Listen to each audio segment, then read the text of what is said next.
Itinanggi naman ng Parish Pastoral Council for Responsible Voting o PPCRV na nagkaroon ng anomalya pagdating sa paglalabas ng mga ito ng unofficial parallel count. Yan ay kasunod ng napaulat na wala umanong usad ang mga datos na ipinapakita ng organisasyon sa media kaninang umaga. Ang kanilang pahayag ihahatid ni Rose Babiera. Patuloy ang pagtanggap at pagproseso ng mga boto ng Parish Pastoral Council for Responsible Voting ngayong mga oras na ito para sa unofficial parallel count na isinasagawa ng naturang election watchdog. Kasalukuyang nasa 79.90% na ang pumapasok na datos sa PPCRV. At ayon sa mga tala, mapapansin na ang datos na makikita sa transparency server ay malapit sa bilang na inilalabas ng COMELEC. Gayunpaman, hindi maitatanggi na maraming suliraning kinaharap ang organisasyon sa paglalabas ng kanilang unofficial parallel count. Kanina, walang pag-usad na naitala sa datos na ipinapakita ng PPCRV sa media. Alas 6 na ng umaga ay data from 12:01 pa rin ang nakapaskil sa command center nito. Bukod yan, mas mataas din ang figures o numero ng PPCRV kumpara sa data na inirelease ng COMELEC at iba't ibang media server ng mga oras na iyon. Pero, ilang saglit din ayon sa tagapagsalita ng PPCRV na si Ana de Villasingson, double count ang nakikitang dahilan ng hindi nagtatali na datos. Pareho rin ang paliwanag ng Legal Counsel ng Kapisanan ng mga Broadcaster ng Pilipinas o KBP na si Attorney Reggie Hularbal sa panayam sa 2x2 na nakatanggap din ng duplicate file ang media server. Nang matukoy ito, kinailangang bawasan ang tali na lumabas na tila dagdag bawas. May duplicate file na nung in-audit is natanggal. Ibig sabihin nung una, nung umabot ng 26 million, may duplicate file. Nadoble yung may file na nadoble. Yes. Ang mga datos na natatanggap ng mga server ng media at PPCRV ay galing mula sa encrypted file na na-generate ng automated counting machines sa mga presinto.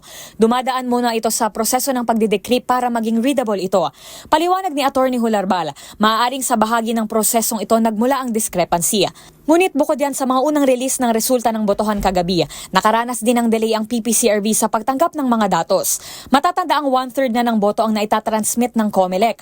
Malaki para sa unang wave ng transmission. Gayunpaman, hindi agad nagka-access ang PPCRV sa mga naturang datos. Header lamang ani Missingson ang lumalabas sa kanilang server na hindi pangkaraniwan, kaya nagpahayag agad ng pagkabahala ang organisasyon. Unang beses daw itong nangyari sa halos 15 taon nilang pagbabantay ng eleksyon. 34.38% has already been transmitted. The sad news is that we have not had access to any of that data. So it is of concern to us. We have been in constant touch with COMELEC. We have not yet received a response. Hindi na nasunod ang expected timetable ng PPCRV dulot ng mga delay. Dagdag pa rito, alas 10 na ng gabi nang makatanggap ang election watchdog ng unang physical copy ng election returns. Mula ito sa Archdiocese of Cubao. Masamang panahon naman ang itinuturong dahilan, kaya nahihirapang magpadala ang mga presinto ng ER sa command center ng PPCRV. Batay sa tugon ng Commission on Elections, wala umanong anomalya sa naging delay na ito. Giit ni COMELEC Chairman Attorney George Garcia, iisa lang ang source ng COMELEC at ng PPCRV. Hindi naman nito nilinaw kung bakit hindi agad naging accessible sa PPCRV ang mga datos. Para sa MBC TV Network News, ito si Rose Babiera ng DZRH TV. Una sa Pilipinas, una sa Pilipino. Kaugnay niyan, sa pahayag na inilabas ng PPCRV kani-kanina lamang, sinabi nito na nakikipag-ugnayan na sila sa Commission on Elections hinggil sa magkaibang porsyento o bilang ng mga boto na makikita sa COMELEC dashboard na nasa 98.75% kumpara sa 79.9% na natatanggap ng PPCRV. Aktibo ang komunikasyon ng organisasyon sa COMELEC para unawain ang data gap na ito.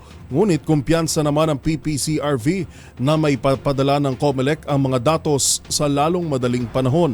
Buhat na mga lumilibitaw na umano'y discrepancy sa mga datos, iginit naman ng PPCRV ang kahalagahan ng random manual audit at unofficial parallel count. Ang mga audit activity na ito ay magsisimula din ngayong araw.